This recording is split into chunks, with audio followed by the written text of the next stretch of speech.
much to say there, not much to do. Claps. Get some claps in.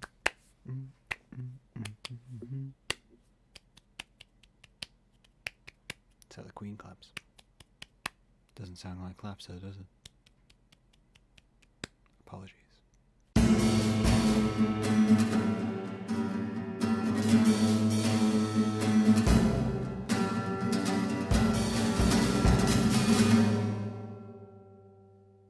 Let's do this. Okay, sup kids, how are you doing today? Welcome to the very first solo podcast of 2021. That was such a nice intro. I feel like I could end it there. Nothing else would have to happen. But welcome back. It's been a while. It's been a month. It's been a month for you guys, but for me it's been a while. It's not even actually been a month because I'm recording this in December. I'm still in 2020. 2020 still has me in its grasp. There's nothing I can do about it. And there's no escape from it. If you don't know, through the last few months now, I've been doing a stream. I've been doing a daily stream. I got into season 2 of doing my lockdown streams. I did season 1 where I did a drawing every day. And this one I've been coloring. I've been doing all sorts. I've been getting into a whole wide range of things. Keeping myself entertained, essentially. You know, lockdown light, as I like to call it. Because it's not full lockdown, but also we still can't do anything. So we're in lockdown light. No, we can do something. We can spend money. That's an important factor.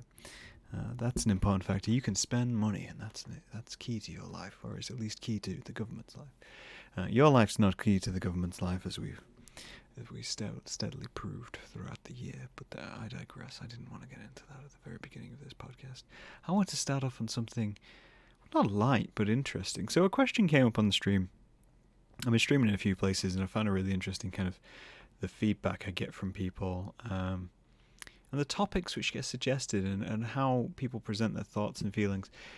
And a question came up, which was kind of a sense along these lines of favorite films, and different favorite films. And film's a big part for me. I studied film, so getting involved with films and what's going on in them is hugely important to me. It interests me greatly, and a lot of my favorite memories of my life are connected to films. There's no disconnect from that. I can't escape that. There's no way I could escape that. But that's true. So we got into this discussion of favorite films and a few film recommendations, and someone suggested the film Seven, which is a great film, by the way. Sorry, I'm getting paranoid that my thing's not recording, but it's definitely recording. But if someone suggested the film Seven, and I thought that's an interesting film suggestion. That right there is an interesting film suggestion. So it's a fantastic film. If you don't know, Seven is a thriller horror by David Fincher. It's one of his finest works.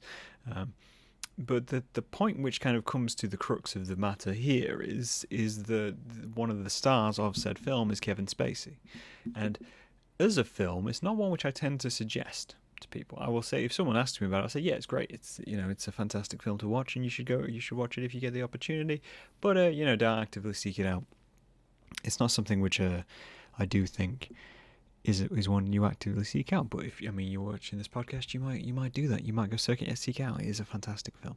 But it does raise that question of what your responsibility is as an artist when you release work. It raises that bigger question of at what point does artwork and creation stop being your responsibility? And I know that's a heavy topic.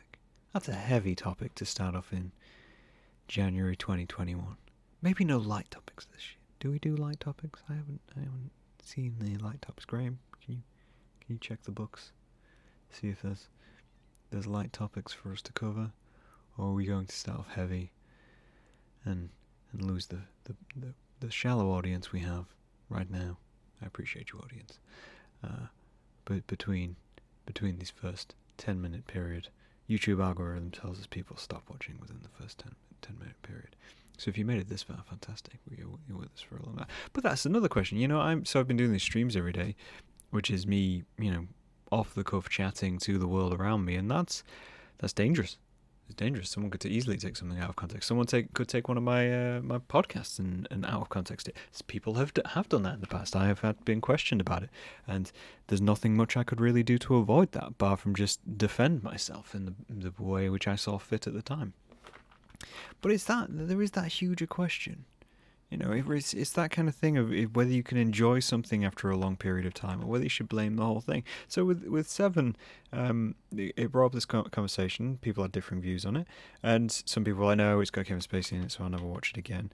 Another film came up on my Netflix feed, which was American Beauty. Again, it's a fantastic film, but the lead actor in that again is Kevin Spacey, and that actually gets a new, what's the word? A new level of intricacies of the story if you take into account what Kevin Spacey was investigated for and all the hoopla and things surrounding that. I'm not using serious terms because I don't know too much about it, but obviously I know that he was I think he was arrested. I feel like he was arrested. And there was some very serious things, and I don't want to besmirch the victims of that situation. And I also don't want to, shout anything out and say something which is wrong, So we're tiptoeing. But he's one of the lead actors in that, and what that story is about him and a young girl who is essentially underage, a schoolgirl, and his neighbor who is struggling with his sexuality and all these different things. And there's all these little layers, which is what makes it a brilliant film. But now that you know that the actor had these issues and did these things, it adds another layer to it. I think one of my Persines is a brief glimpse to Lost Prophets in one of my Persines. I discussed the fact that Shinobi vs. Dragon Ninja is a fantastic song and is a song which holds a lot of memories for me. It's one of my youth. It was on one of the Kerrang! Best of albums, and it's a really impactful song. It's something which really gets me going every time I hear it. I'm like, yes, Shinobi vs. Dragon Ninja, and then 2 seconds later, literally 2 seconds later, my brain clicks in and goes, oh, who's the spy? Oh, it's Lost Prophets. Oh, Ian Watkins. Oh, he's a paedophile. Oh. And the world drifts on, and we have to realise that that's a thing. And it ruins it. It takes it away. It says, stop. Don't listen to it. And I do stop, and I don't listen to it. And that's a very real thing.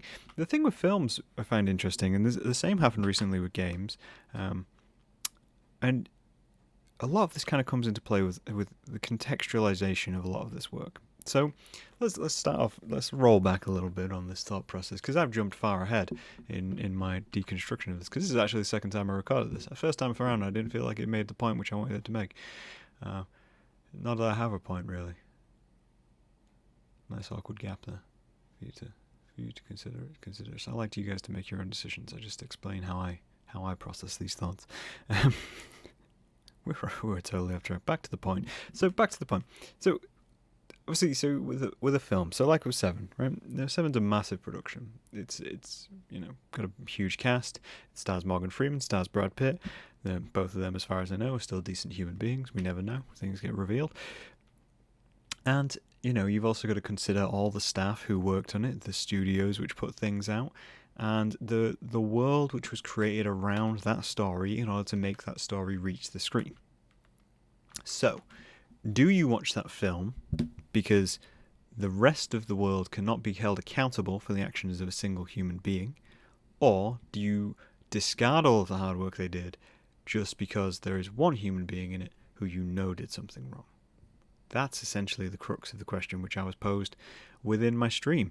And the same can be said for games. There's been companies and different bits and actors who have come out and done things and said things, and then they've removed it. There's been calls to cancel the game and boycott the game.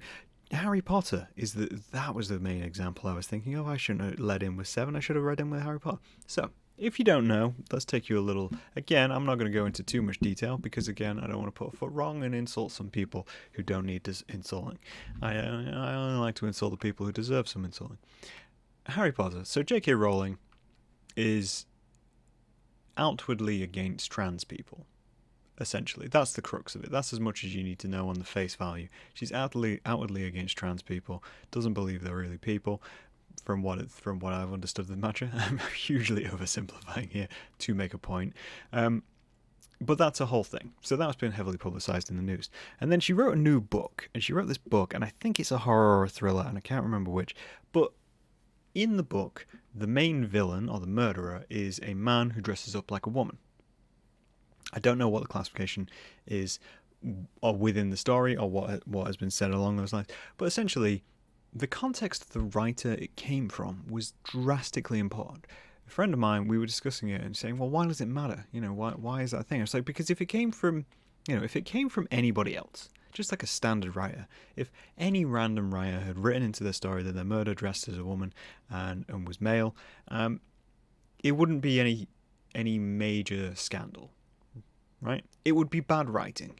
It would be an insult to the trans community, and it would be an insult to the world around it, as is most pulp fiction crap, right? It would just be another piece of fodder. It'd be something which is ignorable. It would be something which you kind of just discard and you go, oh, actually, yeah, no, that's just shit writing. It's the same way when you get horror films and they use schizophrenia as a thing. I've been guilty of that. I've written it in scripts and then handed it over to psychology friends, and they're saying, what the fuck is this? And I'm like, yeah, actually, no, you got a really great point. Bipolar disorder, other things, kleptomania, these terms just get thrown around as cheap character development plot points, and that's something we need to stop, because representation in media is hugely damaging to these people who are already in a vulnerable situation. That's a clear point to make right here, guys. Just deep in the middle, halfway point-esque of this podcast. But so this came from J.K. Rowling, who obviously has these outward views, who obviously has these views within the writing which they are writing, and thus the book takes on a new meaning, because suddenly the book has context of the creator. Kind of like if you know a book has a main character who is a villain, who is, for real simpleness of where I'm going with this, who is black, and then you find out the writer is racist, that's the base. It's the same crux. You're putting it from a writer who's coming out and saying, well, no, this is what I believe, and I've put it into a story now because this is my reality and this is how I see the world. That's what is happening. That's what's happening right there. So obviously you boycott the book. You boycott the book, you cancel the book, you do whatever you need to do to highlight that this is what it's coming from. And there was such a huge important contextual point. However, that's from one writer, right? That's one writer. That's a singular point bringing out work. The same with me producing work. I thought about this before, and I think it's important to kind of look into it. As an artist, you are representing parts of yourself within your work, whether you want to or not. There is no avoiding it, right? There's just literally no avoiding it. Everyone puts part of themselves into their work. It doesn't even have to be art. It can be anything you do, which involves some level of creativeness. You slide yourself into your artwork, right? So when you produce artwork, you have a responsibility for that artwork. So for instance, I have that t-shirt. You've all seen it, or you should have seen it. If you haven't, yelling at concrete.bigcartel.com. Cheeky plug in the middle. So I have a t-shirt which says drink coffee, get fucked, and die young. That's a slogan to live by. That's a slogan I truly believe in. And it's a slogan which I really like because it works on so many levels. However, to the outside viewer, that slogan could be quite damaging. And it all depends on how you read it, which is why I love it, because it's a slogan with a different concept. So, drink coffee, get fucked, and die young. That could be seen as it could be seen as an outward expression from the t-shirt wearer. Because this is why it's on a t-shirt, by the way, as a concept. It could be seen as an outward expression from the t-shirt wearer, telling the world to get fucked, just drink a coffee, and that they should all kill themselves. That's one way of interpreting it. Another way of interpreting it is in a very, for lack of a better term, YOLO fashion, which would be to drink some coffee, to get yourself fucked, and to die young by being reckless. That's another way of interpreting that t-shirt. And another way of interpreting that t-shirt would be to say, hey, this is the system I'm within. A lot of t-shirts have branded slogans on, like just do it, or that's the only one I can think of off the top of my head, but a lot of sports brand, you get the FC UK t-shirt, all these kinds of things, and you could, instead of slapping my name on something, all I've done is create a slogan. I create a slogan which represents the system which you're in, and a lot of other brands seem to embody, but have yet to put it in those clear terms. So I put in mine in very clear terms that all we do is we drink coffee, we get fucked, and we die young. That's our reality. So what am I saying? I'm kind of real off-topic point here. So what I'm saying is you can read that in three ways, but it's my responsibility, right?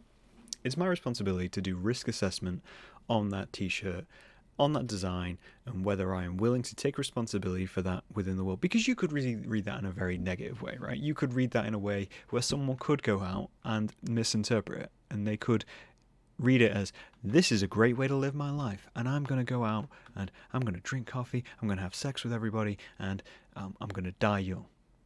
And they could interpret that very badly, and that's something I'd never want. That's something which I'd never want to be responsible for.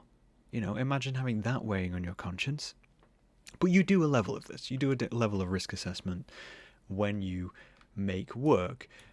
And in doing that, you are responsible for that as an artist. And any writer or musician is responsible for the work they put out. They have to be.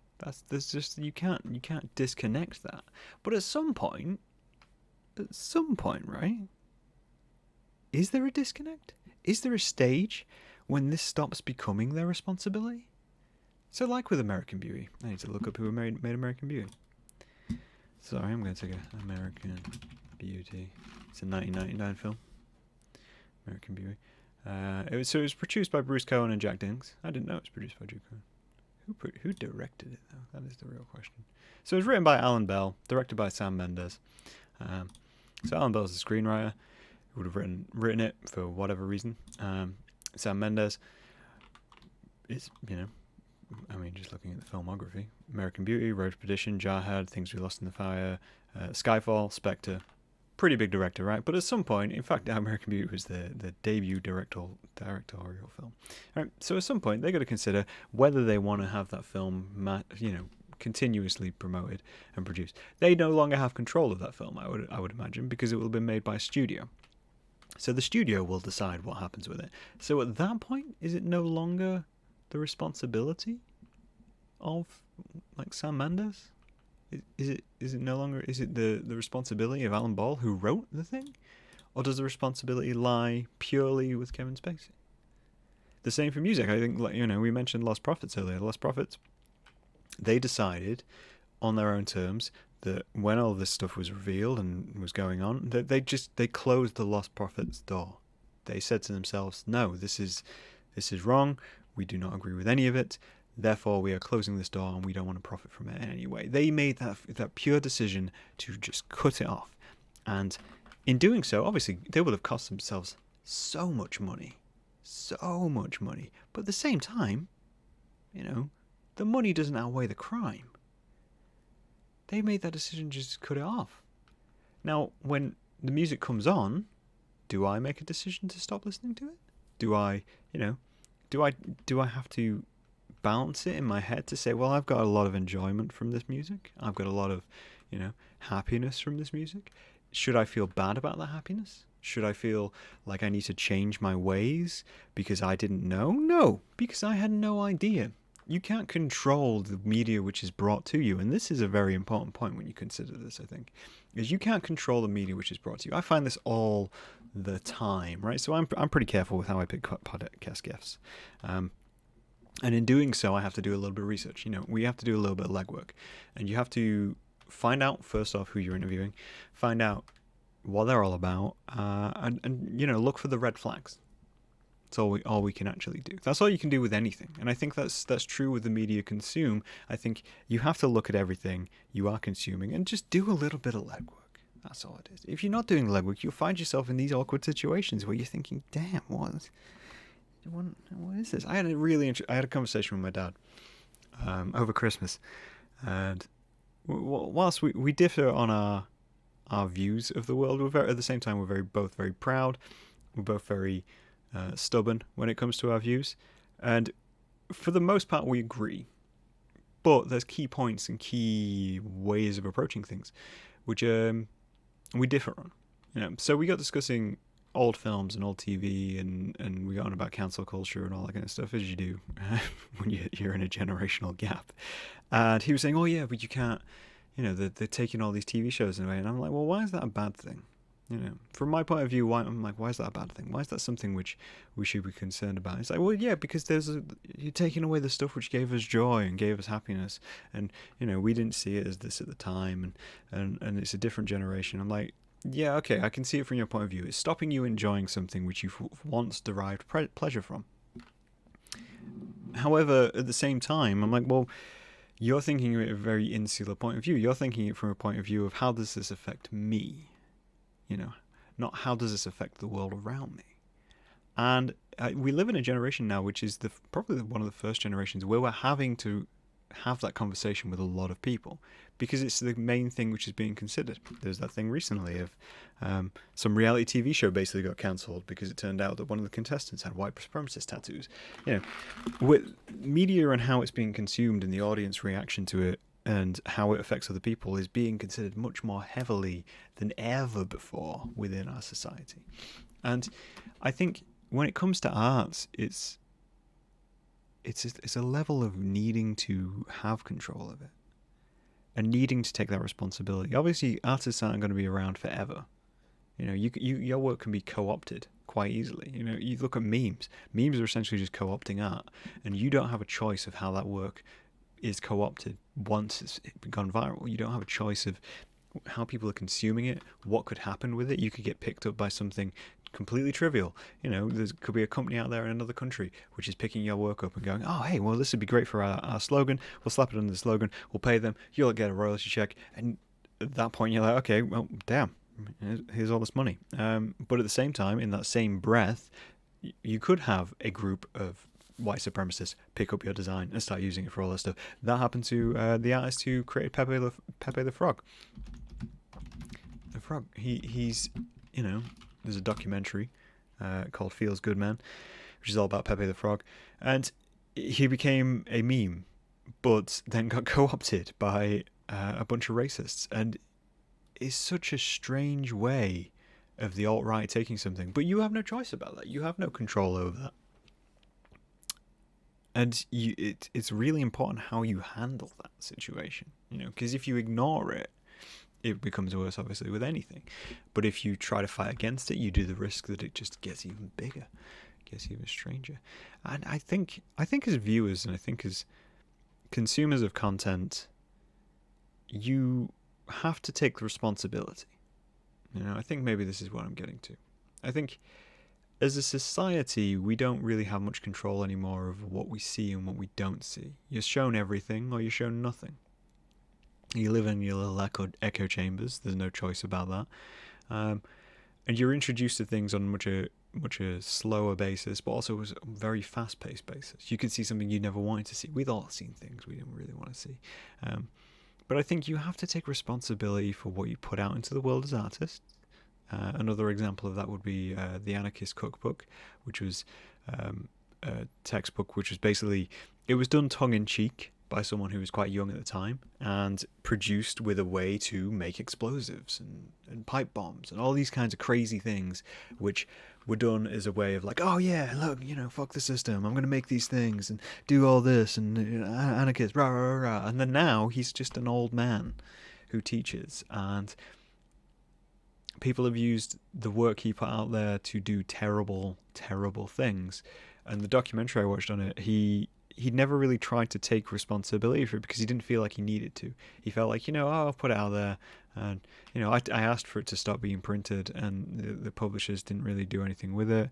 I've done what all I can. It's like, well, really, you haven't. You could stand more against it. You could stand up against it in a bigger way. You could get involved with that. And I think at the end of the documentary, he got more involved with trying to prevent the spread of that information because of the damage it could do. But that's the thing. You got to take that damage and you got to take responsibility for that art in the same way the Lost Prophets did, in the same way anyone else did. But I think as an audience, you have to do that as well. I think as an audience, because we're receiving so much media and because we're so drowned in so much content, there's a responsibility between us to sit back and go, okay, right, I've seen this thing, or I'm going to watch this thing, or, I've heard this song. I'm going to look into it a little bit. I'm not just going to start consuming things. I'm not just going to start singing along and saying, hey, this is cool, I found this cool thing. I think there's a responsibility to do that a little extra bit of legwork. Yeah. Because our enjoyment is outweighed by the need to help, I think, from my personal point of view. Does it affect my life in a negative way? Sure. Does it affect my life in a way which is, oh, well, I can't watch that film anymore, or I can't listen to that song anymore? Yeah, it does. But at the same time, I'm completely aware that having that content out in the world on a regular basis, being promoted, is damaging to the people who don't have happier memories associated with that content. And this is different to just, a song playing in the background while somebody watches a car crash or something traumatic.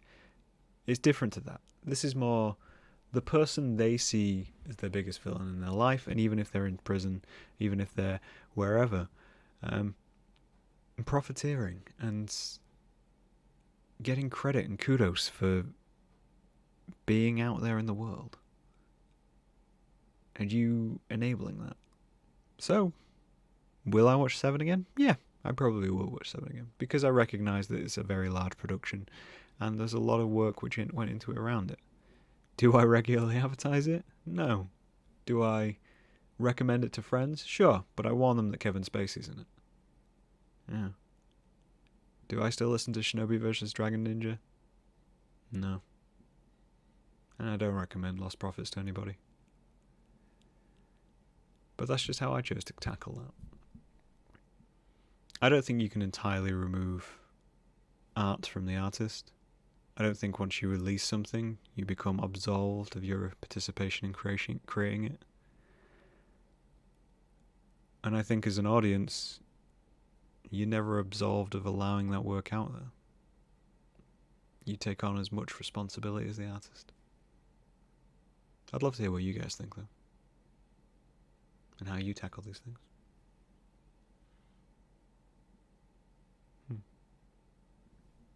Let me know what you think.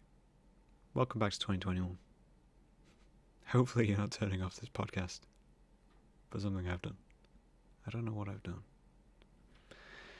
I'll talk to you guys later.